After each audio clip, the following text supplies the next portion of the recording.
1절 이하입니다. 시작. 그가 어떤 사람은 사도로, 어떤 사람은 선지자로, 어떤 사람은 복음 전하는 자로, 어떤 사람은 목사와 교사로 삼으셨으니 이는 성도를 온전하게 하여 봉사의 일을 하게 하며 그리스도의 몸을 세우려 하심이라.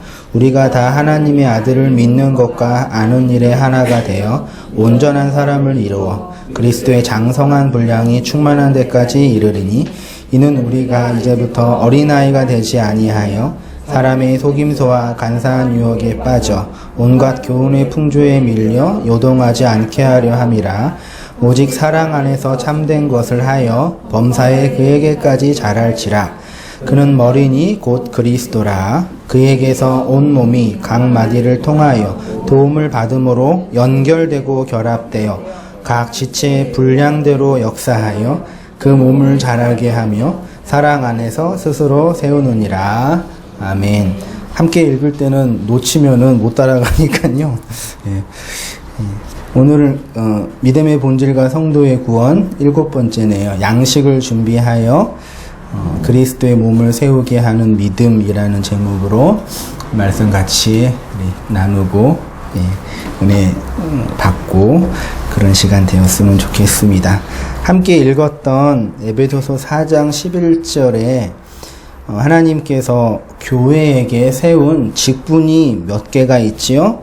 어떤 사람은 사도로, 어떤 사람은 선지자로, 어떤 사람은 복음 전하는 자로, 어떤 사람은 목사와 교사로 삼으셨다. 그렇게 교회의 직분이라고 하는데 그런 직분을 세우신 이유가 무엇이냐면 12절이 말하고 있는데 뭐예요? 성도를 온전하게 하여서 봉사의 일을 하게 하며 봉사시키려고 하나님께서 이런 직분을 세우신 거예요.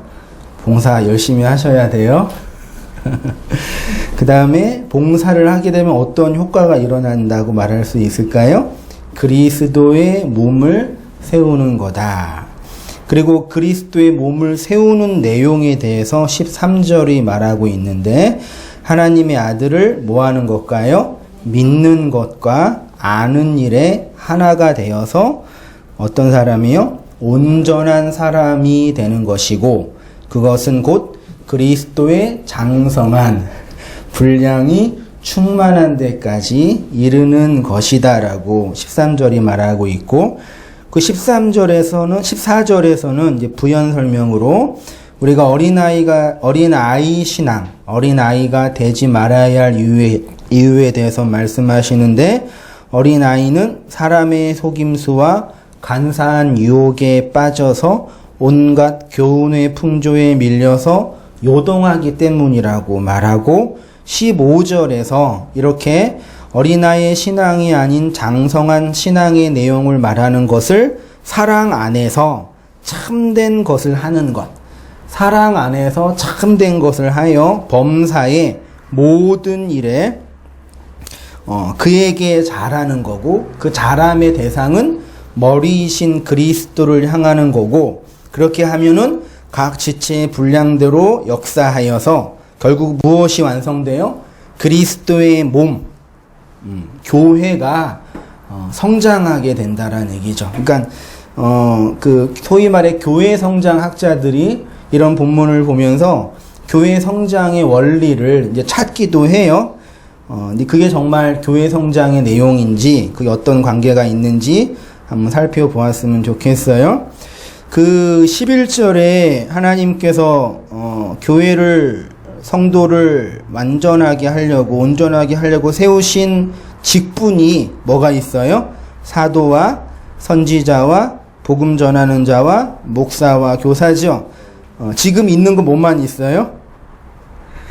지금 사도 지금 있어요? 제가 사도예요? 네. 그 사도 요즘에 신능 2단 중에 하나가 이제 사도적 사역을 한다고 해서 사도성 많이 얘기하는 분들이 있는데 사도나 선지자는 이제 뭐죠? 이제 단절된 계시가 완성되기 전에 계시를 증거하기 위해서 하나님께서 세우신 그런 직임이에요. 복음 전하는 자도 그래요. 그 다음에 이제 어떤 사람은 목사와 교사로 삼으셨으니 그랬죠. 그래서 지금 신약교회에 계시가 완성된 신약교회에 하나님께서 교회를 위해서 세우신 직분은 교사와 목사뿐이 없어요. 엄밀하게 말하면 계시가 완성되었기 때문에 선지자와 사도와 복음 전하는 자는 계시가 완성되지 않았기 때문에 필요했던 직임이고 신약성경 계시록이 완성되어서 이제 계시된 하나님의 말씀을 가르치고 증거할 목사와 교사가 필요하게 된 거예요. 여기 근데 재미있는 게 11절에 목사와 교사를 삼으셨으니가 헬라어로 뭐예요? 디돔이라는 단어인데 이 단어가 건네주다, 넘겨주다라는 뜻이에요. 요한복음 19장 30절에 제가 예를 많이 들었던 말씀이죠. 예수께서 신포도주를 받으신 후에, 신포도주는 진통제예요. 받으신 후에 이르시되 다 이루었다. 예수님이 십자가에서 운명하실 때 하신 말씀이죠. 그리고 뭐예요? 머리를 숙이니 영혼이 떠나가시니라. 여기서 예수님의 머리가 숙여져서 그분의 영혼이 떠나갔다가 파라디돔이라는 단어로 되어 있는데 파라라는 전치사와 디돔이라는 동사가 합성된, 그러니까 예수님의 머리가 어디로 넘겨졌다라는 얘기죠. 그러면 예수님의 머리가 어디로 넘겨진 거예요? 예수님의 머리가 어디로 갔어요? 교회로 간 거죠. 그러니까 교회의 머리가 그래서 예수님이 된 거고, 교회인 우리는 예수님의 뭐가 돼요? 몸이 된 거고, 그래서 우리가 교회가 될 때 뭐가 잘리는 사람이 되는 거예요? 모가지 잘린, 그래서 목베임을 당하는 그런 공동체가 교회란 얘기죠. 이런 얘기는 제가 에베소 강의할 때 많이 얘기했죠. 까먹으셨으면 옛날 일을 추억하면서 들어보시면 좋겠고요. 아무튼 그렇게 하나님이 교회에게 예수의 머리를 넘겨주신 것처럼 누구를 넘겨주셨어요? 무엇을 넘겨줬어요? 목사와 교사를 넘겨준 거예요. 그래서 그 목사와 교사가 무슨 일을 해요? 봉사와 그리스도의 몸을 세우기 위해서 목사와 교사를 넘겨준 건데, 여기 이제 좀 중요하게 해석해야 할 부분이 뭐냐면, 제가 몇 번 말씀드렸는데 혹시 모르신 분들이 있을 수 있으니까, 여기 목사와 교사가 있잖아요. 성경에서 오늘날 개신교에서 말하는 목사, 저처럼 신학대학교 나와서 교단에서 적절하게 수업을 받고 안수를 받아서 이 목사의 직임이 있잖아요. 이 목사의 직임은 사실은 신약 성경에는 없어요. 사실은 없어요. 그러니까 신약 성경적, 저는 신약 성경적이에요. 그러니까 교단이나 그런 게 아니라 성경이에요. 성경에서 목사는 어떤 일을 하는 사람이에요? 말씀을 가르치는 교사의 일을 하는 사람이에요. 그러니까 이 본문을 목사와 교사로 삼으셨으니를 어떻게 해석하면 좋냐면, 목사, 즉 교사. 그러니까 여기 와를 and, 헬라어의 카이라는 접속사인데, 목사, 즉 교사. 이게 어떤 일이에요?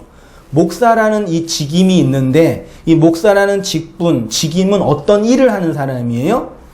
가르치는 교사의 일이에요. 이해되시죠? 목사라는 직임이 있는데 그 직임의 내용은 가르치는 일이고, 그래서 신약 성경에 가면은 교사로서 하는 기능 중에 하나가, 그래서 목사의 부르심의 가장 첫 번째가 뭐예요? 가르치는 일을 잘해야 돼요. 가르치는 일을 못하면 목사하면 안 된다는 얘기죠. 왜? 그 일 자체가 가르치는 일이기 때문이에요. 그러니까 오늘날 목사에 대한 또 다른 표현이 뭐가 있어요? 주님의 종, 그래서 주의 종 해가지고 주의 종을 잘 모셔야지 자손만대가 복받고, 요즘에는 그런 얘기 안 통하는 시대인데 10년 전만 해도 통했어요. 그래도 지금도 그런 얘기에 껌뻑하시는 성도님들이 계셔요. 그래서 목회자에게 축복권이 있고 심지어 저주권이 있어. 그래서 목회자한테 잘못 보이면 저주 기도를 받아서 걱정이 된다라는 분들, 이런 얘기 지금도 하고 있는 분들이 계신다는 게 끔찍하게 무서운 얘기인데, 목사라는 이 직임 속에는 축복권과 저주권이 없어요. 구약 성경에 제사장이 그 축복하는 내용은 있지만 그거는 계시가 기록되는 과정이 있었던 거고, 계시록을 통해서 계시가 완성되었기 때문에 이제 필요한 직임은 완성된 계시를, 성경을 하나님 백성들에게 정확하게 가르치고 증거하는 누가 필요해요? 교사가 필요해요. 그래서 이 본문은 교사의 일을 하는 목사를 누구에게 넘겨줬어요? 교회에게 넘겨줬어요. 그래서 나중에 진도 나가면 공부하겠지만 여러분 교회시죠. 성도님이시죠. 주님의 몸이시죠. 이런 건 아멘 해도 돼요. 그렇죠? 그러면 여러분이 주님의 몸이고 성도이면은 누구를 반드시 만나야 돼요? 누구를 만나야 돼요? 주님을 만나야죠. 그렇죠? 근데 그 주님을 어떻게 만나냐 얘기예요. 어떻게 만나요? 주님을 설명하는 성경을 가르치는 교사를 통해서 만나는 거예요. 그래서 한 번도 그 사람이 교회를 몇 년 다녀도, 몇십 년 다니고 어떤 직분을 가져도 그의 영혼의 진리를 가르쳐주는 교사를 한 번도 만나지 않았다. 한 번도 만나지 않았다. 그 사람은 하나님 백성이 아니에요. 그러니까 교회에 다닌 종교인은 될 수 있어도 그리스도의 몸에 접붙인 이 우주적인 교회의 일원은 될 수가 없어요. 왜? 교사, 진리를 가르치는 교사를 만나지 못했기 때문에. 알겠지? 그러니까 그동안 한국교회 안에서 목회자, 목사에 대한 맹신적인 그런 섬김은 정말 말도 안 되는 미신적인 태도예요. 그렇다고 목사, 니나 나나 똑같은 인간이니까 그런 얘기도 아니에요. 그러니까 제가 어떤 말씀 드리는지 알겠죠? 아무튼 그 교사를 누구에게 넘겨줬다? 교회에게, 여러분에게, 우리에게 넘겨줬어요. 그 넘겨준 이유가 이제 12절에서 제가 줄까지 쳐드렸죠. 교사를 교회에게 넘겨준 이유, 교사를 성도에게 주신 이유가 뭐예요? 성도를 뭐하게 하며 온전하게 하여서, 무슨 일을 하게 하려고? 봉사의 일을 하게 하여서 그리스도의 몸을 세우려고 하나님께서 교사를 넘겨줬죠. 그러면 교사가 해야 할 일이 뭐예요? 이 세 가지예요. 맞죠? 성도는 교사를 통해서 뭘 알아야 돼요? 이 세 가지예요. 오늘 그런 의미에서는 교회론에서 목사론, 목회자와 성도와의 관계, 목양, 제가 카페에 우리 이제 온땅교회가 개척한 지가 개척이 시작된 지가 이제 2년 됐어요. 제가 2013년 2월 말일까지 부교역자로 있었고, 3월 달부터 이제 개척 여기를 알아보고, 이제 여기 빈 사무실이었을 때 저희 집사람이랑 준이랑 결이랑 담비 5사람에서 여기 아무것도 없었거든요. 그냥 먼지투성이었는데 돗자리 깔고 준이야 여기가 이제 교회가 될 거야 그러니까 그러던데, 그게 2년 전에 이제 깔고 예배 드리면서 이제 참 나도 미쳤죠. 아무튼 그렇게 됐어요. 그래서 2년이 지나서 이제 2년 동안 만났던 분들, 또 했던 설교들 정리하면서 카페에 이렇게 조그맣게 뭐라 그러죠? 그냥 올려놨어요. 근데 거기에 올린 것 중에 함께 공부하고 나누었던 그 주제 중에 하나가 목자와 양, 김난진 목사님의 목양이라는 200페이지 조금 더 내는 어려운 책도 아닌데 그 책을 나누면서 이제 오늘날 한국교회 안에 잘못 망가진 그 목양 관계, 목사의 직임, 성도의 역할, 이거에 대해서 말씀 나누고 막 2시간, 3시간씩 하고 그거 공부하면서 우리가 그동안 잘못된 이 기독교 신앙에 대해서 회개도 하고 돌이켰던 그런 이제 내용들을 좀 다시 생각하면서 감회가 새로웠고, 그래서 이제 2년째 지나가고 3년째 되는 온땅교회 사역 속에 하나님이 또 어떤 사람을 만나게 하고 또 어떻게 말씀을 가르쳐 줄지 기대하면서 정리를 했는데 그거예요. 그러니까 목사랑 교사로서의 말씀을 가르치는 기능이 있는 목사와 성도가 바른 관계가 있어야 돼요.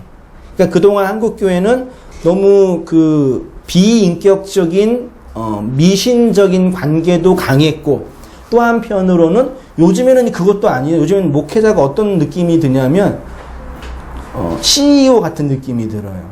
그리고 이제 인터넷이나 그 방송 설교를 보면은 꿈 파는 분들이 많아요. 꿈 얘기를 그렇게 많이 하시더라고요. 교회도 꿈의 교회고, 무슨 꿈에, 그래서 지난주 말씀 나누면서 요즘에 뭐 CTS나 기독교 방송은 이제 볼 수가 없다고 하도 그런 자기 개발, 자기 경영 같은 얘기만 해가지고, 그러니까 오늘날 벌써 교회 안에 이 목회자의 직임이 양극단으로 나누어져 버렸어요. 여전히 나는 주의 종이네 그러면서 성도들 위해 군림하는 사람이 있는가 하면, 또 한편으로는 종교 서비스를 제공해주는 정말 CEO 같은 분들, 그래서 그런 서비스를 잘 제공해서 교회를 잘 운영해서 교회가 잘 되는 이 두 극단에 지금 우리 한국교회가 놓여 있거든요.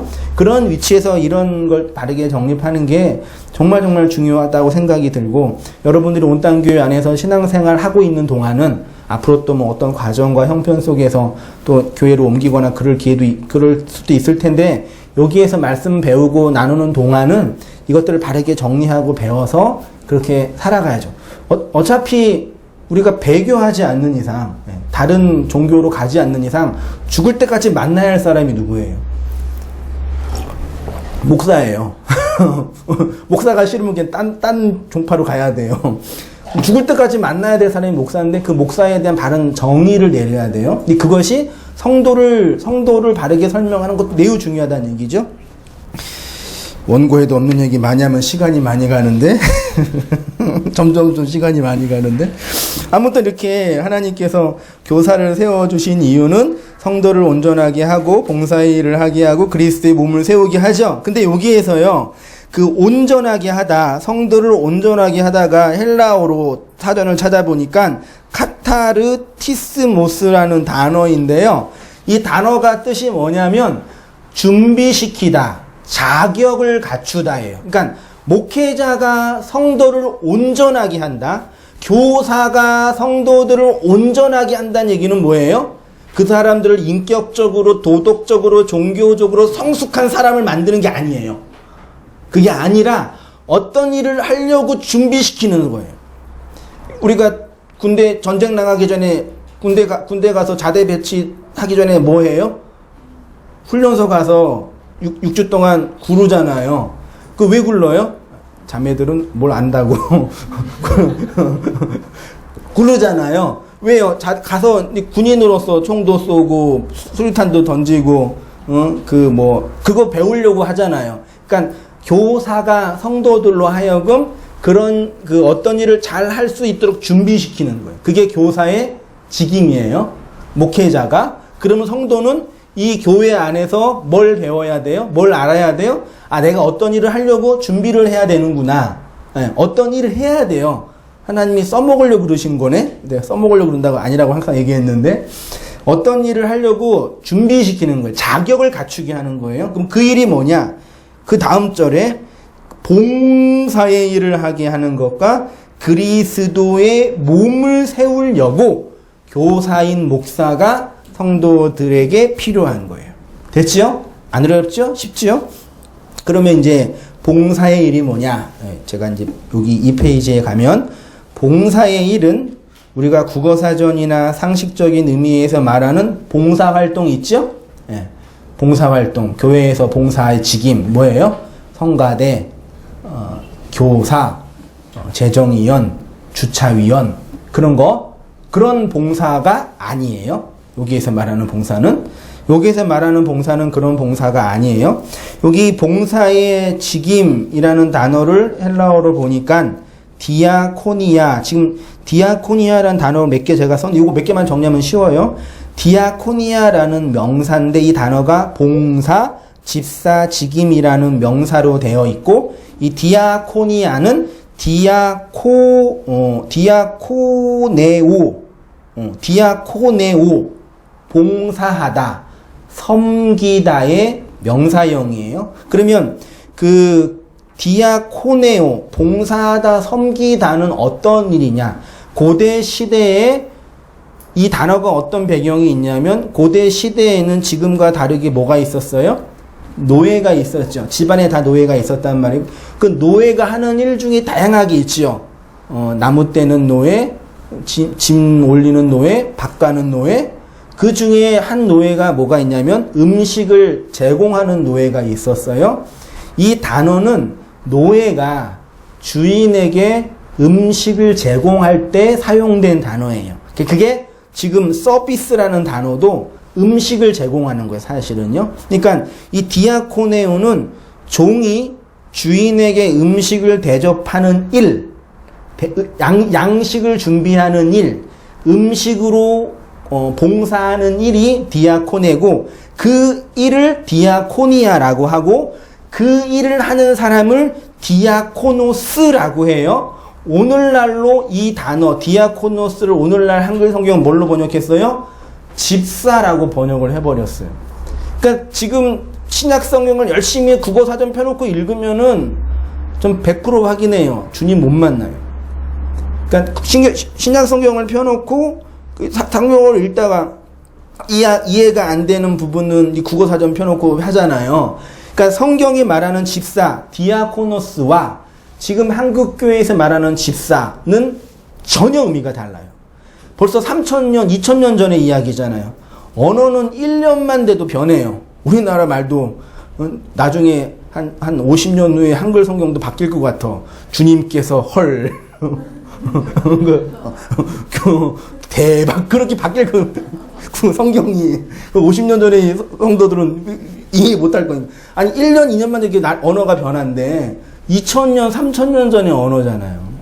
그러니까 얼마나 그 변했겠어요. 그러니까 지금 한국교회에서 이렇게 교회 이렇게 장로님, 권사님, 집사님, 권찰 이거는 그냥 교회의 행정을 움직이려는 직임이고, 성경은 그런 얘기를 하고 있는 건 아니에요.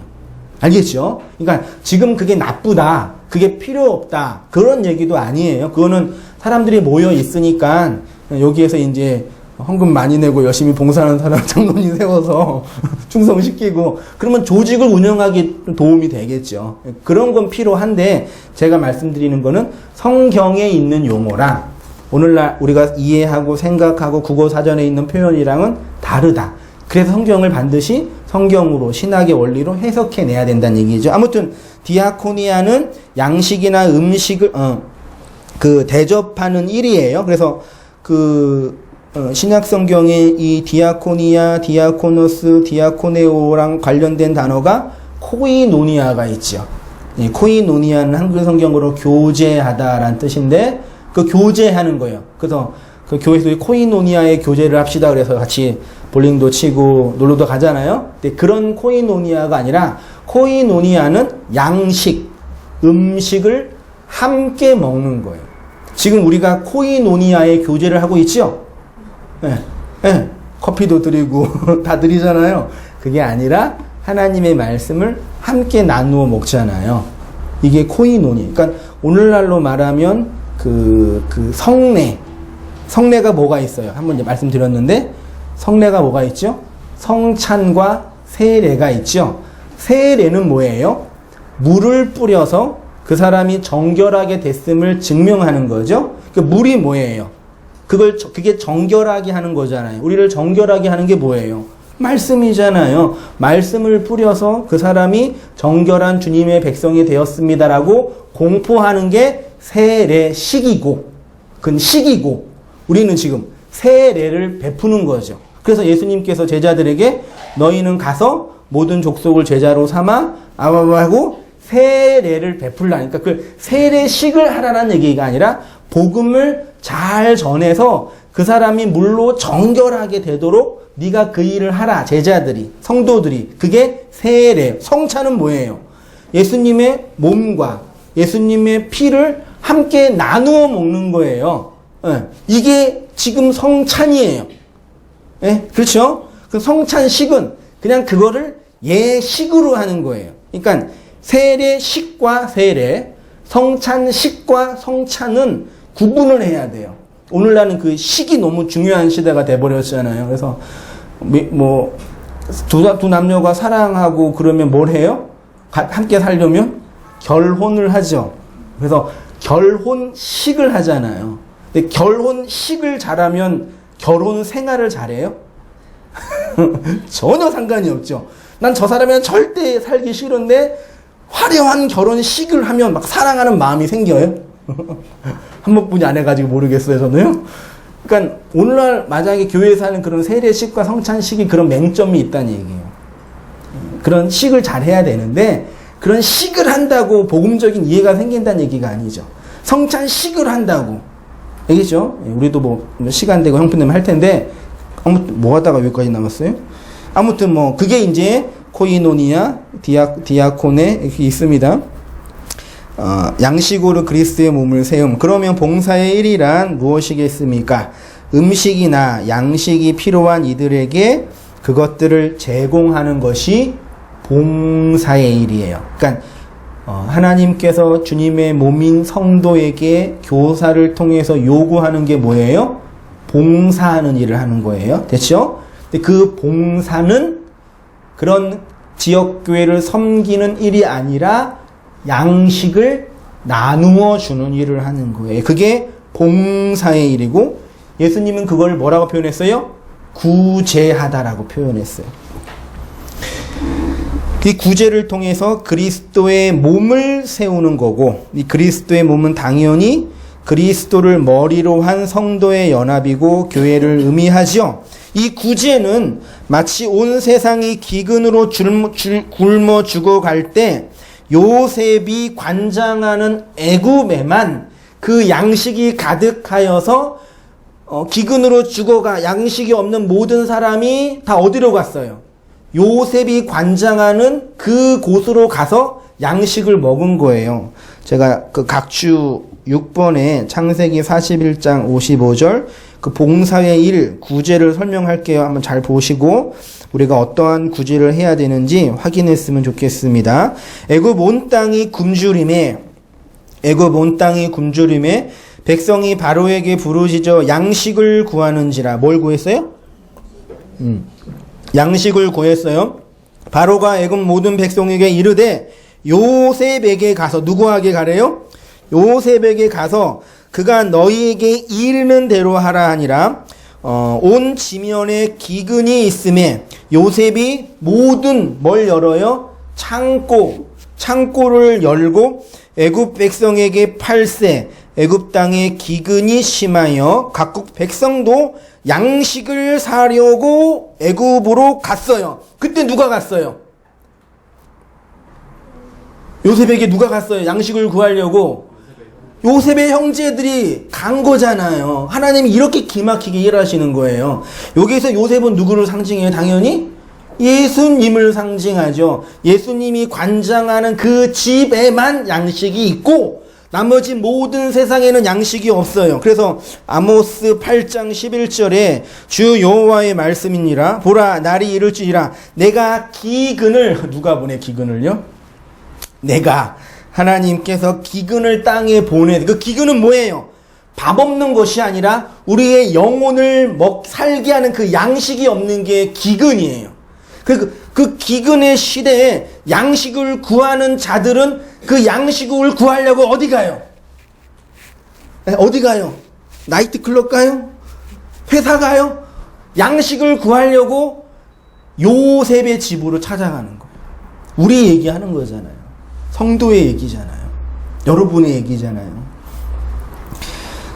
이렇게 해서 양식을 나누어 줘서 기근으로 굶어 죽어가는 영혼들을 사는 거예요. 제가 여기 창세기 41장과 창세기 47장의 말씀을 묵상하면서 우리가 이렇게 하나님께 구원을 받았다는 것과 그리고 성도인 우리가 교회인 우리가 이 역사 속에서 말씀을 어떻게 증거해야 되는지에 대한 그런 얘기를 한번 나누고 했으면 좋겠어요. 여러분 보세요. 교회가 하나님의 말씀을 나누어 주면 어떤 일을 하게 되는 걸까요? 이 기근의 세상에 양식이 없는 세상에 그 양식을 곡간을 열어서 나누어 주게 되면 어떻게 될까요? 어떤 일이 일어날까요? 창세기 47장 13절 보세요. 잘 보세요. 제가 질문했던 거 기억하면서 기근이 더욱 심하여 사방에 먹을 것이 없고 애굽 땅과 가나안 땅이 기근으로 황폐하니 요셉이 곡식을 팔아 애굽 땅과 가나안 땅에 있는 뭘 거두어요? 아유, 부자 됐어요. 돈을 거두어 드리고 그 돈을 어디에? 바로의 궁. 요셉 때문에 바로의 왕권이 강화됐죠. 뭘 상징할 것 같지 않나요?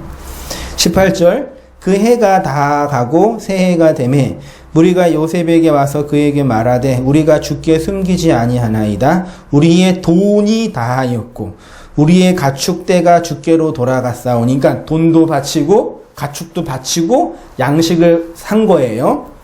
주께 낼 것이 아무것도 남지 아니하고 뭐만 남았어요? 우리의 몸과 토지만 남았어요.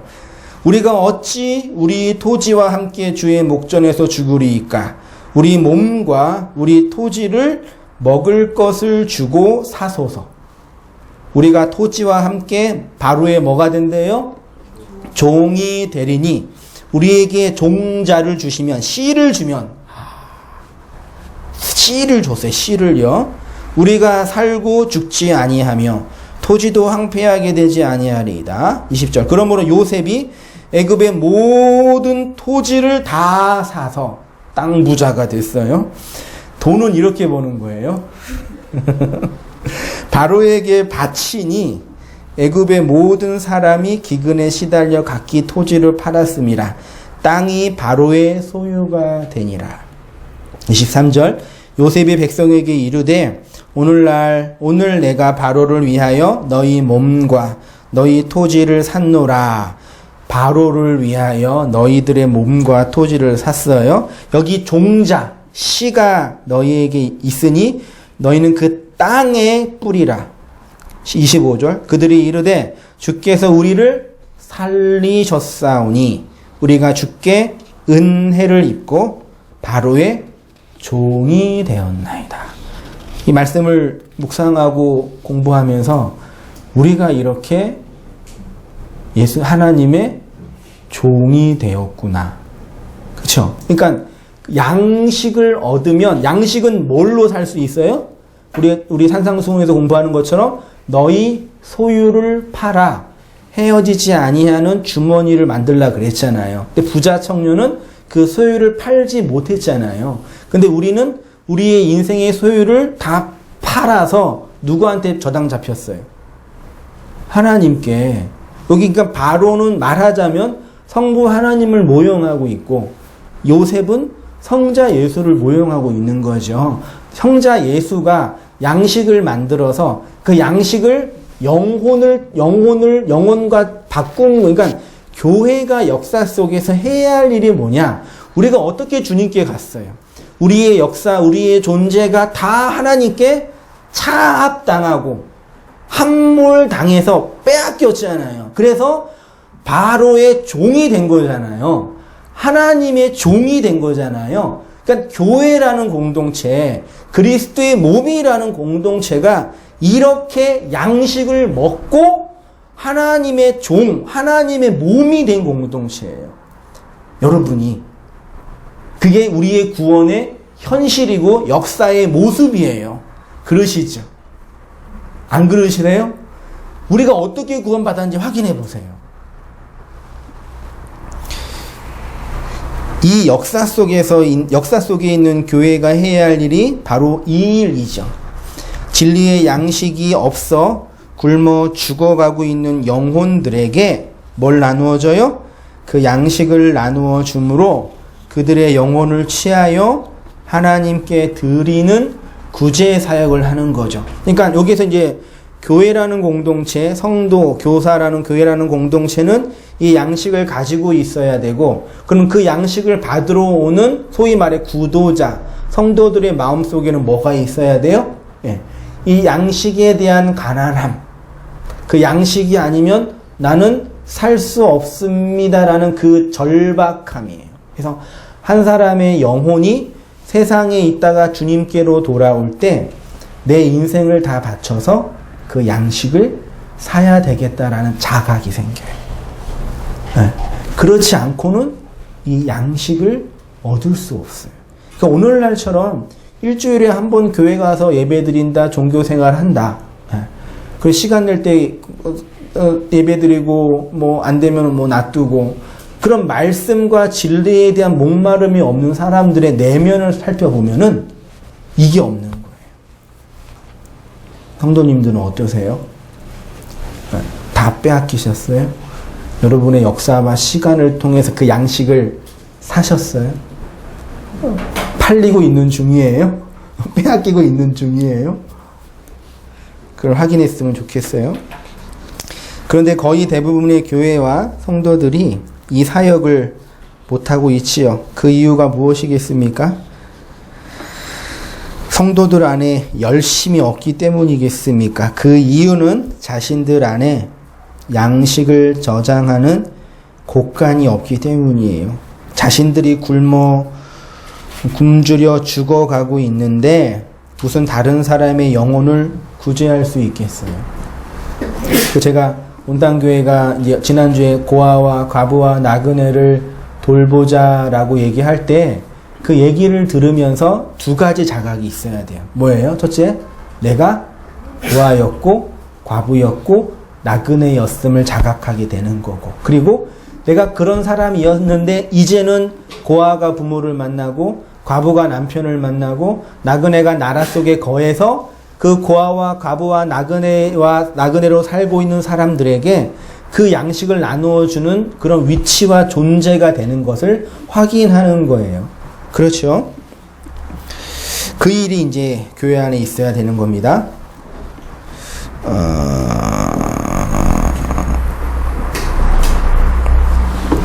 그 다음에 이제 그 그리스도의 몸을 세우는 일이고,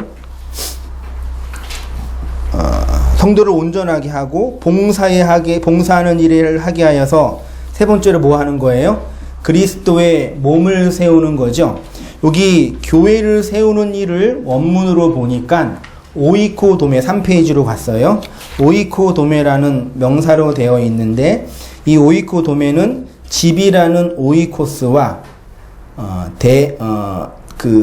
집을 짓다, 세우다라는 데모의 합성어예요. 그러니까 하나님께서 교회에게 교사를 주신 이유는 성도를 온전하게 하고 봉사, 양식을 잘 간직하게 하여서 궁극적으로 뭘 세우는 거예요? 그리스도의 몸을 세우는 거죠. 여기 몸을 세우는 게 집을 짓다, 집을 세우다. 성경에서 집을 짓는다는 얘기는 누구의 집을 짓는 거죠? 하나님의 집을 짓는 거예요. 하나님이 사는 집을 짓는 이야기가 성경의 이야기죠. 그것이 바로 성경에서 말하는 성전을 건축하는 일입니다. 구약에서 성전을 건축한 사람이 누구냐면 솔로몬이죠. 하나님의 마음에 합한 다윗은 그렇게 성전을 건축하고 싶었지만 건축하지 못하고 누가 성전을 건축했어요?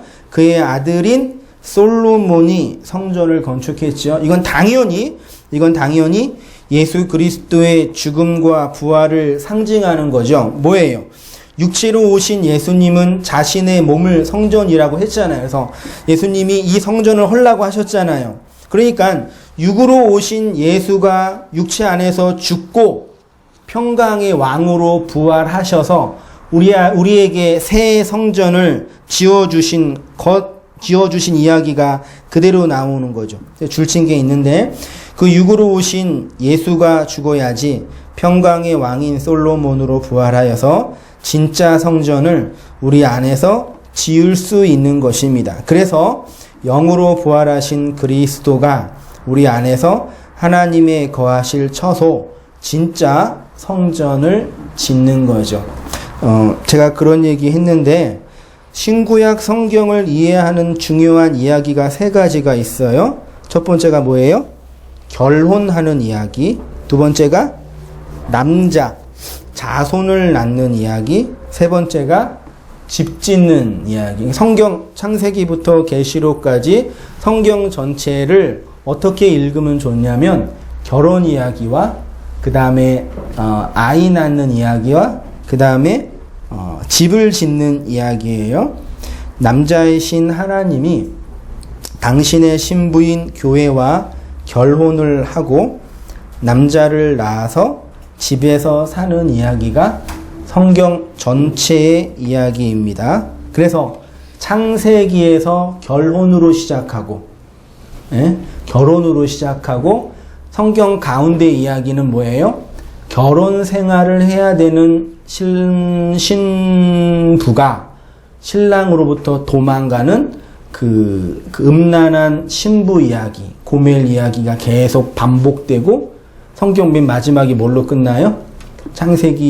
계시록 21장, 22장이 어린 양의 혼인 잔치로 끝나잖아요. 그러니까 결혼으로 시작하고 결혼 생활을 하다가 결혼으로 끝나는 게 성경 전체의 이야기예요. 결혼을 하면 몰라요? 아이 낳잖아요. 왜 그러세요? 성경이 바로 이렇게 아이를 낳는 이야기를 하고 있는 거예요. 그래서 하나님께서 선악과 먹은 아담과 하와에게 약속하신 것이, 죄를 범한 아담과 하와에게 약속하신 것이, 내가 너희의 죄를 용서하겠다, 너희를 깨끗하게 해주겠다라고 약속하지 않고 뭘 약속해요? 너희에게 자손을 주겠다라고 약속해요. 되게 의미심장한 얘기예요. 그래서 자손을 주는 거죠. 그러면 남자가 결혼을 하려면 필요한 게 뭐예요? 결혼을 어떻게 해요? 누구랑 해요? 여자랑, 뭐예요? 몰라요? 결혼하려면 여자가 필요하고, 그 다음에 집이 필요하잖아요. 요즘에 결혼을 못하는 이유가 뭐예요? 남녀는 많이 있는데 집이 없어서. 그래서 남자가 결혼하려면 번듯한 직장은 기본이고, 그리고 살 수 있는 월세방이라도 있어야지 집을 살 수 있는데, 서울 한복판에 전셋집이라도 얻으려면은 1억 정도는 있어야 된다고 하니 그래서 결혼을 아예 포기하는 남자들이 이제 많이 생긴다는 얘기가. 그래서 야당에서 결혼한 신혼부부에게 저금리로 집을 빌려주는 그게 있어요. 왜냐면은 출산율이 나오지 않는 이유가 집이 이게 거주지가 불안전하기 때문에 아이를 못 낳는 거래. 실제로 연구가 나와서 해서 집이 안정되면은 결혼을 낳을 수 있다, 애를 낳는다라고 하고, 그 출산율이 되게 심각한 문제이니까요. 그러니까 남자가 결혼을 하려면 여자를 만나야 되고, 여자를 만나서 이제 집에서 살아야 되는데, 애를 낳아야 되는데, 집이 없으니까 애를 못 낳고 결혼도 못 하는 것처럼, 그런 사회적인 현상이 있는 것처럼 성경도 남자이신 하나님이 여자인 우리와 만나서 하나님의 자녀 낳고 하나님의 집에서 영원히 살겠다라는 언약이에요. 되게 쉽죠? 성경을 이렇게 꿰뚫는 사람은 하나도 없다라고 말하면 안 돼요. 그러면 이단이 돼요. 다 있어요. 성경신학책에 쭉 나와 있는데, 그렇게 쉽게, 그러니까 한번 이런 관점으로 성경을 찬찬히 읽어보세요. 그러니까 하나님께서 신부를 찾아서 이 땅에 오시고, 신부와 결혼을 해서 아이를 낳고, 아이와 함께 하나님의 집에서 영원히 거하는 거. 그게 성경의 이야기라고 생각이 들어요.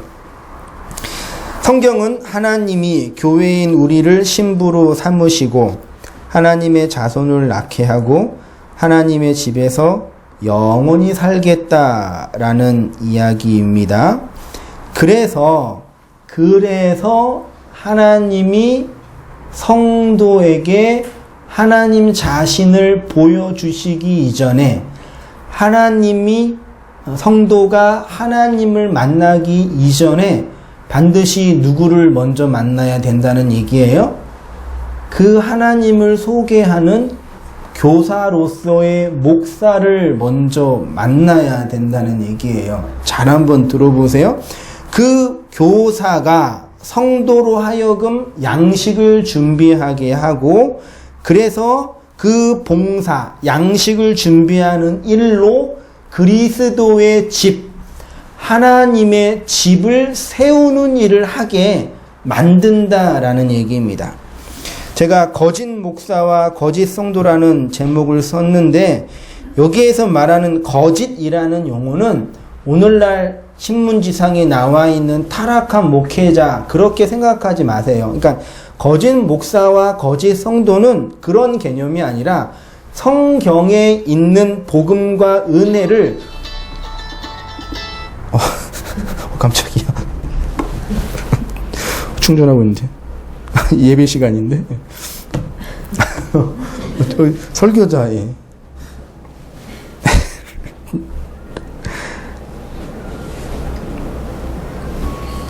네, 죄송해요. 그냥 읽을게요. 네. 그런데 그동안 한국교회는 그동안 이런 본문을 오해하고 곡해해서 어떻게 적용을 했냐면 성도들로 하여금 하늘의 영광스러운 교회의 일원으로 진짜 성전으로 하나님이 거하시는 거룩한 집을 짓는 자로 살게 하지 않고 인간의 간습과 조직과 전통으로 세워지는 교회의 일꾼으로만 살게 했다. 그런 의미에서 안타깝게도 지금은 그렇게 잘못되고 곡해된 가르침을 받고 있었던 한국 교회의 거품이 사라지고 있는 시대가 되었습니다. 물론 건강한 지역교회가 잘 세워져야 영원한 하나님의 교회, 그리스도의 몸이 잘 세워지는 것은 자명한데 그 안에만 머물러 있으면 안 된다라는 얘기입니다. 그래서 다른 종교인들과 별반 차이가 없는 이상한 종교 신념과 자기의로 가득한 고집불통의 괴물과 같은 종교인이 되는 거죠. 그러니까 이런 하나님의 실체와 관계, 인격적 교제가 없는 상태에서 종교 생활에 머물러 있게 된다는 얘기예요. 그 얘기하고 싶어요.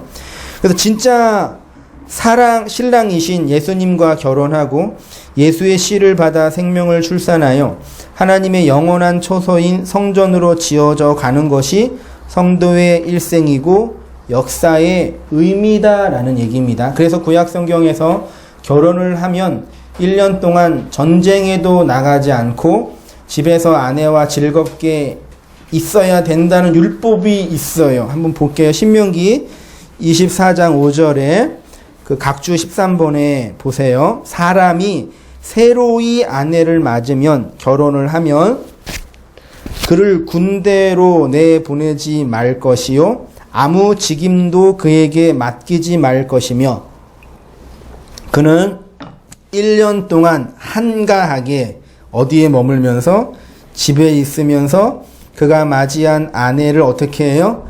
즐겁게 하라. 이게 어떤 말씀인지 아시겠어요?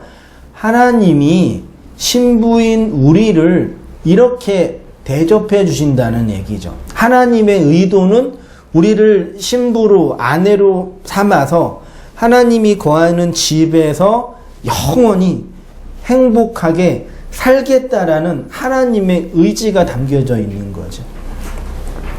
아무튼 뭐 그래요. 이렇게 기독교는 하나님과 성도가 뭐 하는 거예요?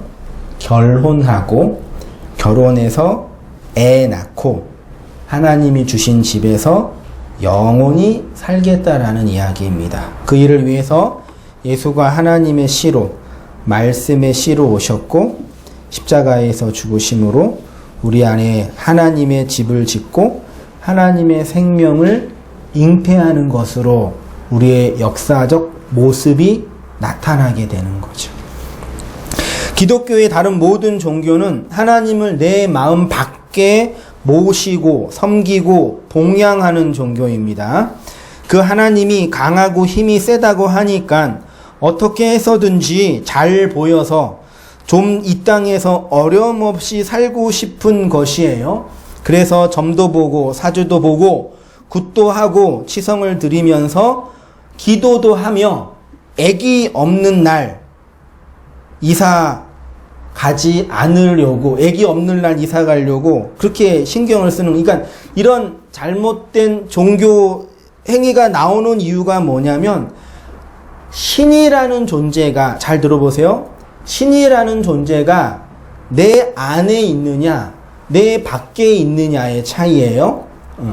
하나님이 내 밖에 있으면 내 밖에서 그 하나님을 섬기고 봉양하고 잘 보이고 그 뜻을 따라 살아가야 돼요. 왜요? 그 하나님 밖에 있는 하나님이 힘이 강하고 세신데 나는 그분보다 힘이 약하니까 그분 말씀을 듣지 않으면 무슨 일을 당할지 모르거든요. 이게 뭐예요? 이게 종교예요. 네? 알겠죠?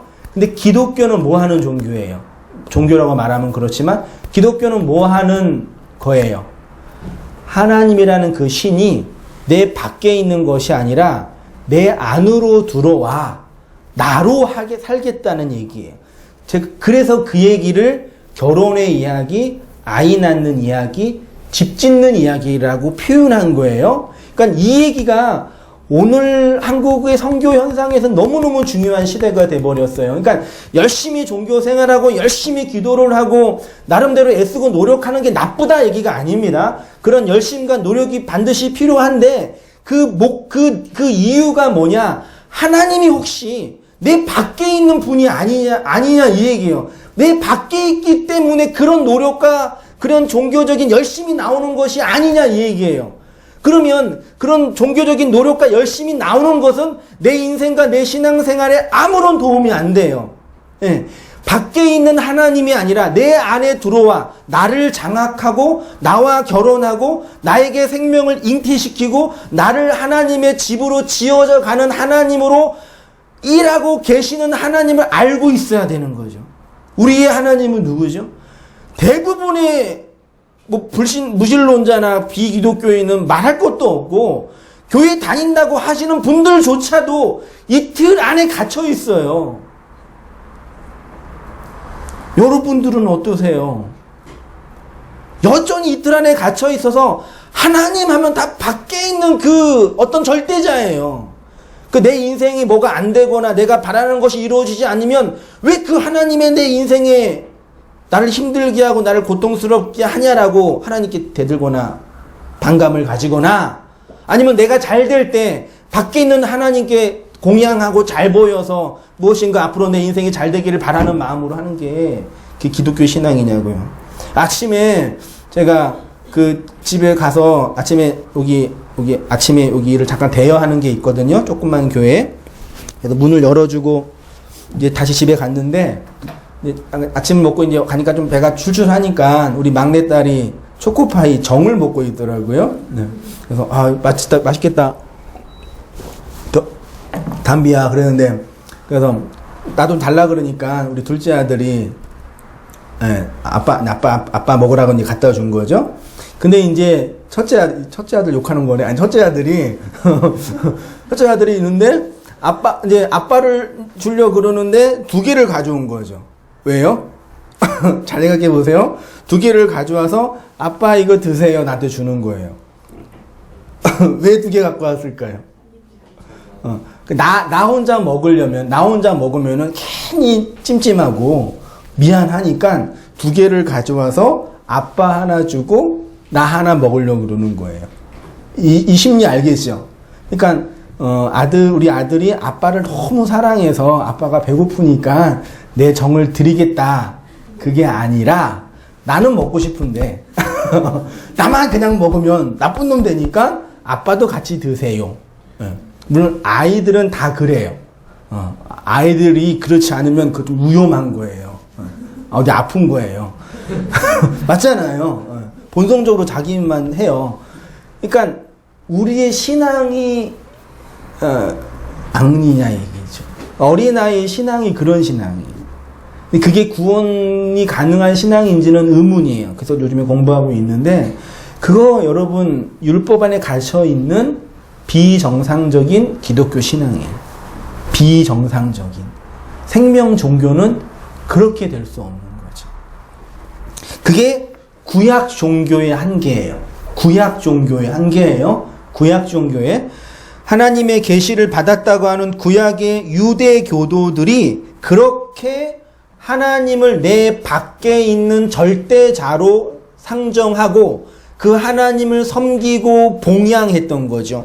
그래서 예수님이 이 땅에 오셔서 뭐라 그랬어요? 제자들과 사도들이 살인하지 말라, 간음하지 말라, 거짓 증거하지 말라, 도둑질하지 말라 그랬어요. 제가 각주 14번에 몇 개만 넣었는데 이렇게 많이 있어요. 신약 성경을 읽다 보면은 이렇게 10계명에 나머지 5개 계명이 되게 많이 나와요. 살인하지 말라, 간음하지 말라, 거짓 증거하지 말라, 도둑질하지 말라. 이게 어떤 의미인지 아시겠어요?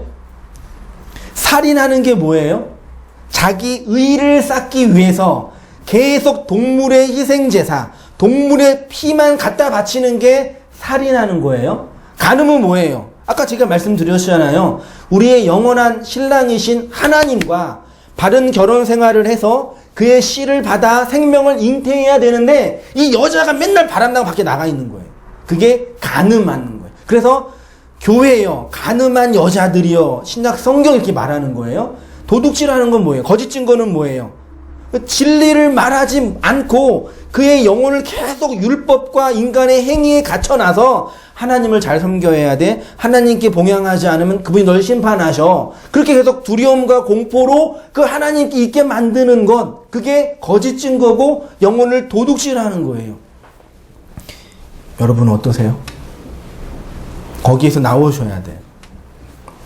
이렇게 끔찍한 잘못된 결과가 나타나는 이유가 궁극적으로 제가 4페이지 메뉴에 썼는데 잘못된 성경 교육에서부터 시작이 되는 거예요. 잘못된 성경 교육. 그래서 말씀 끝나고 우리 뭐 지난주도 그렇고 지지난주도 그렇고 지지난주에는 어린아이들한테 성경을 읽히고 성경을 가르치는 게 도움이 될까? 그래서 거기에 대해서 아니다 그런 얘기도 했었고, 지난주에는 요즘에 한국교회, 한국 사회 안에 있는 기독교 문명 안에서 대표적인 메가 기독교 방송인 뭐 CTS나 기독교 방송 이런 것들을 우리가 들으면서 성경을 배울 수 있을까라는 부분에서 진짜 성도님 이제 그거 못 보겠다고. 그게 지금 우리가 처해 있는 형편이에요. 우리 안에 그런 잘못된 유전자나 양식이 박혀있는, 그 우리의 본성이에요. 그 이유가 뭐예요? 잘못된 성경 교육에서부터 시작이 된 거죠. 성경의 문자를 자기 좋을 대로만 해석하고 자기 편한 대로만 이해하여서 자기를 정당화하려는 목적으로만 성경을 읽고 설교를 하니까 이렇게 하나님을 내 밖에서만 섬기고 봉양하고 있는 거지요. 아직도 성도님들 중에 그 틀 안에서 나오지 못한다면 말씀을 계속 듣고 영혼을 살펴보면서 그 하나님이 내 밖에 있는 절대 신인지, 내 밖에 있는 절대 신인지, 내 안에 나를 교회로 신부로 삼은 신랑인지 아버지인지 나라인지 확인하고 묵상하고 돌아보셨으면 좋겠어요. 네. 그래서 하나님이 우리를 신부로 부르실 때 반드시 하나님의 종인 교사를 먼저 보내요. 지금도 그러지만 요즘 결혼식 할 때 함 보내나요? 요즘 보낸 데도 있죠. 그 함이 뭐예요? 뭐죠? 신랑이 신부에게 준 그 폐물이죠. 맞죠? 그래서 결혼식 할 때 나의 어여쁜 신부여, 내가 너한테 준 예쁜 옷, 다이아몬드 반지, 그런 걸 입고 나한테 와라. 그거잖아요. 이게 사실 어떤 원래 요즘에는 이제 그런 문화가 없어졌는데, 고대 시대에도 그 결혼할 때는 맨 처음에 어떻게 했냐면, 신랑 집에서 신부를 찾아갈 때 신랑이 먼저 안 가고 누가 먼저 갔어요? 신랑과 가장 친한 종을 먼저 신부의 집으로 보내요. 그리고 신랑에게 가장 값비싼 그 물건을 들고 신부에게 찾아가서 그 동네에 들어가서 신랑의 신불감을 찾는 거예요. 그렇게 신부를 찾았던 그 구약의 인물이 누구예요? 아브라함이고, 그렇게 해서 그렇게 예쁜 아내를 얻었던 구약의 족장이 이삭이잖아요. 성경 얘기예요. 가서 이제 그 그 이제 신부를 만나서 우리 주인의 좋은 아내가 될 여인을 찾은 다음에 그 여인에게 빙패물을 주고 이제 오는 거죠. 그러면 신랑이 나중에 그 빙패물을 받으면 결혼을 승낙하게 되는 거예요. 맞죠? 그 신랑이 나중에 올 때 그 신부를 모르잖아요. 그 신부를 확인할 때 뭘로 확인해요? 종이 신부에게 준 그 빙패물을 갖고 있는 신부만 신랑의 진짜 신부가 되는 거죠. 이 이야기가 성경에 엄청 많이 나와 있어요. 예, 그 열처녀 비유도 그렇고. 그래서 근데 그러면 이게 뭘 말씀드리냐면, 그러니까 신랑 참된 신랑인 예수님과 친한 예수님을 잘 설명할 줄 아는 교사로서의 종을 먼저 신부가 될 성도들 하나님 백성에게 보내서 우리 신랑은 이렇게 좋은 분이고요. 우리 신랑은 이런 계획을 갖고 있고요. 당신이 이분이랑 결혼하면 행복해질 거예요. 이런 거 설명을 하는 거예요. 누가? 종이. 누가? 교사가. 그래서 이 시대에 그 신부가 될 사람들이 그 말을 듣고 그러면 내가 그 신랑에게로 갈게요가 교회가 되는 거예요. 무슨 말씀인지 아시겠죠? 근데 오늘 그래서 사도 바울이 자신의 그 말씀 전파의 사역을 뭐라 그랬어요? 신랑을 신부에게 소개하는 중매쟁이. 저 뭐라고 썼죠, 제가?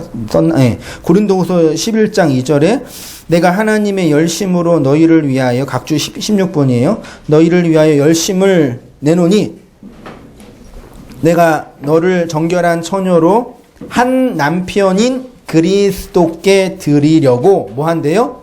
중매함이래요. 그런데 이 중매쟁이들이 신부에게 가서 신랑을 잘 소개해야 되는데 신부를 취해가지고 자기 걸 삼는 거죠.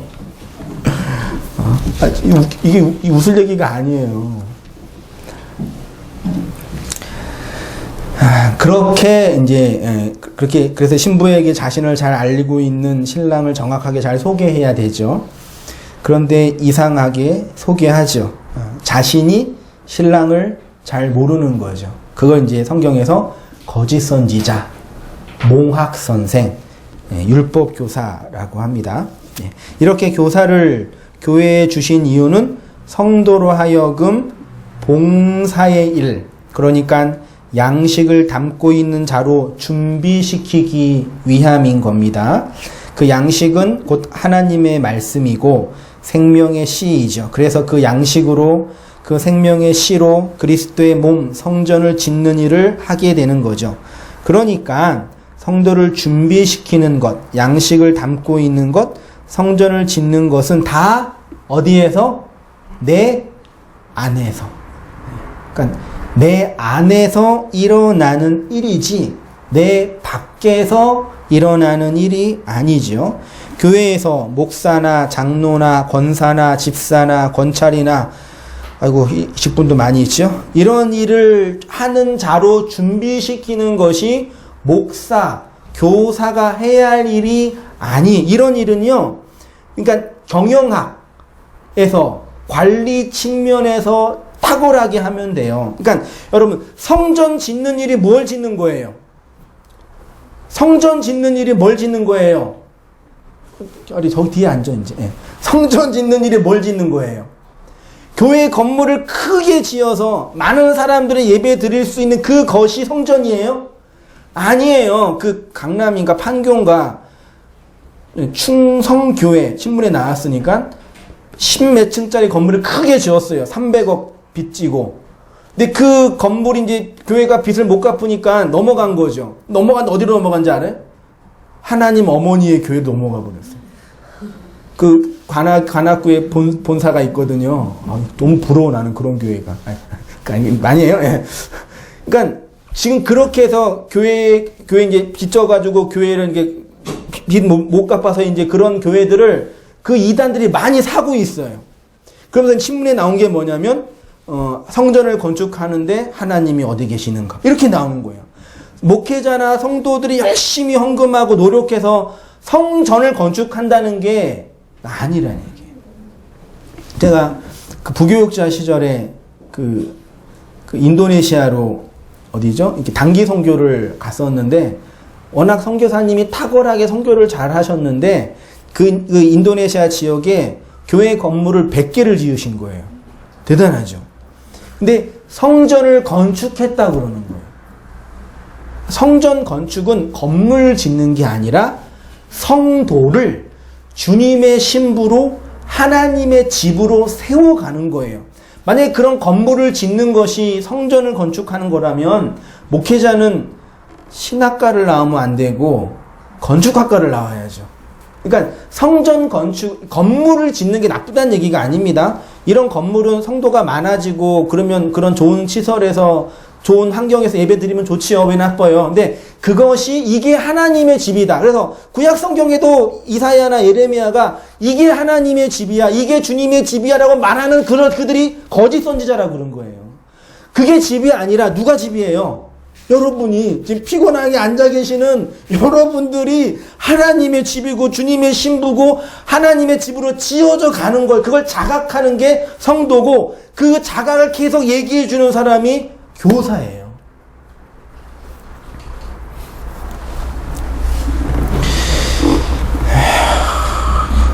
아직도 그런 걸 성전이라고 생각하는 분들이 한 80% 이상은 되시는 것 같아요.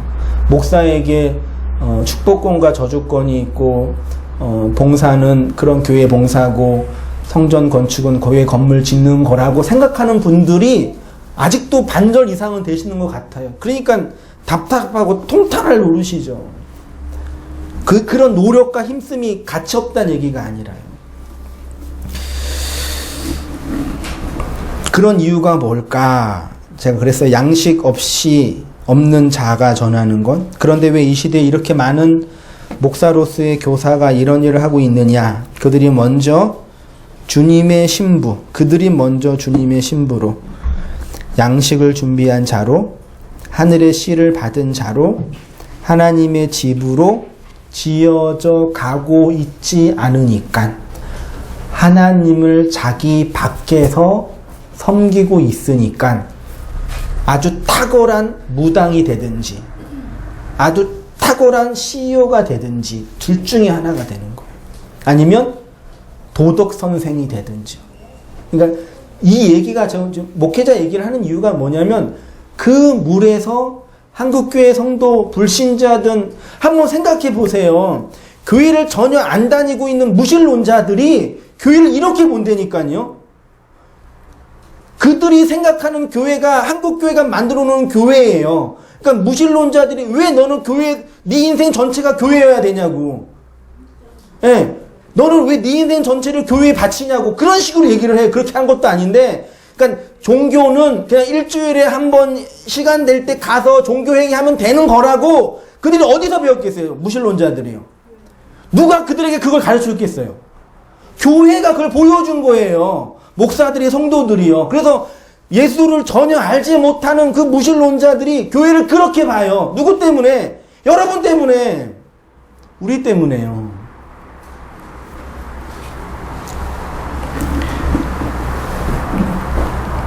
다 자기 밖에 있는 이야기예요. 그러면 안 돼요. 예. 그래서 무당처럼 하나님을 잘 섬겨야 된다. 봉사해야 된다. 착해야 된다. 기도해야 한다. 복 받아야 된다. 성공해야 된다. 라고만 얘기해요. 영혼은 썩어서 문드러져 가고 있는. 하나님은 저 멀리 계시는 이상한 신인데 그냥 기도하고 노력하라고만 해요. 그 나중에 시간 지나면 어떻게 생각해요? 다 그러는 거지. 그러고 교회 다녀요. 교회가 다 그러는 거지. 뭐 종교가 다 그러는 거지. 목사가 다 그러는 거지. 다 그러는 거지 하면서 교회에 있어요. 그러니까 다 망가지고 상처받은 존재로 교회 안에 있으니까 세상의 교회를 걱정해주고 있는 거죠. 딴 사람 얘기 아니, 우리 얘기예요. 여러분 얘기예요. 네? 우리의 얘기라고 다. 그래서 다 자기 밖에 있으니까 전도도 못하고 복음도 전하지 못하고 양식도 준비하지 못하는 상처받은, 진짜 상처받은 심령으로 교회에 나가서 교회 생활 열심히 하든지 아니면 그것도 못하면 그냥 교회 떠나든지 둘 중에 하나가 되는 것입니다. 봉사의 진정한 의미, 우리가 해야 할 봉사가 무엇인지 아시겠죠? 주님께서 교회를 세우기 위해서 목사, 즉 교사를 세우신 이유가 우리로 하여금 봉사, 하늘 양식 간직한 자로 살게 하기 위해서래요. 그러면 그리스도의 몸은 그렇게 양식을 담고 있는 성도를 통해서 세워지는 거예요. 그렇게 하나님의 신부로 하나님의 생명을 잉태하는 자로 하나님의 집으로 지어져 가게 되는 거예요. 그 이야기가 갈라디아서 5장 22절에 이렇게 우리가 주님의 신부로 주님의 집으로 하나님의 생명을 잉태한 자로 있으면 어떤 열매를 맺냐? 여기 보세요. 오직 성령의 열매는 뭐예요? 사랑과 희락과 화평과 오래 참음과 자비와 양성과 충성과 온유와 절제죠. 이거를 도덕적인 성품으로 이해하지 마시고 그 하늘의 시를 말씀을 양식으로 마음에 담고 있는 사람의 존재와 인격 속에 이러한 영적인 성품이 맺혀지는 거예요. 사랑이, 희락이, 화평이, 오래 참음이, 자비가, 양성과 충성. 이걸 이런 얘기 다 도덕성으로 얘기해 버렸잖아요. 이게 제가 CC에서 큐티하고 나눌 때 진짜 안 잊혀져. 20년 전인데요. 아침에 이제 학교 가서 이제 큐티하고 나누는데 이거 본문이었어요. 그래서 나누는 게 나는 성령의 열매가 있는데 나는 온유가 약하다고. 나는 충성은 좀 잘 되는데 온유가 약하다고 내가 그랬거든요. 그래서 막 은혜 받고 그랬어요. 좋은 줄 알았죠. 이게 단수예요. 하나예요, 하나. 그러니까 말도 안 되게 감동을 받은 거예요. 얼마나 그게 많이, 지금도 생각하면 지구멍에 들어가고 싶은 게 한두 개가 아니에요. 정말 주님의 은혜다. 그런 영혼이 이렇게 우리의 인격과 역사 속에 맺혀지는 영적인 성품이에요. 도덕성이라고 말할 수 있는 성품. 우리의 성향은 변하지 않지만 이런 성품이 딱 맺혀져요. 양식 간직한 자로. 알겠죠? 계시록 21장 1절 또 내가 새 하늘과 새 땅을 보니 처음 하늘과 처음 땅이 없어졌고 바다도 다시 있지 않더라. 또 내가 보매 거룩한 성 새 예루살렘이 하나님께로부터 하늘에서 내려오니 그 준비한 것이 뭐예요? 신부가 남편을 위하여 단장. 이 누구예요? 거룩한 성 새 예루살렘이 여러분이에요. 신부를 잘 단장 잘하고 계시죠? 화장. 네. 신부로 잘 이렇게 준비하셔야 되는 우리 역사 속에서. 그게 성도고 하나님 백성이. 이렇게 우리 역사 속에서 남편의 씨를 받아 생명으로 출산하여 하나님의 집에 거하는 삶의 내용을 13절에서 어떻게 얘기해요? 하나님의 아들을 믿는 것과 아는 일에 하나가 되어 온전한 사람을 이루어 그리스도의 장성한 분량이 충만한 데까지 이르는 것이라고 사도 바울이 아주 잘 설명해 주시죠. 그는 다음 주에 말씀 나누도록 하겠습니다. 찬양하고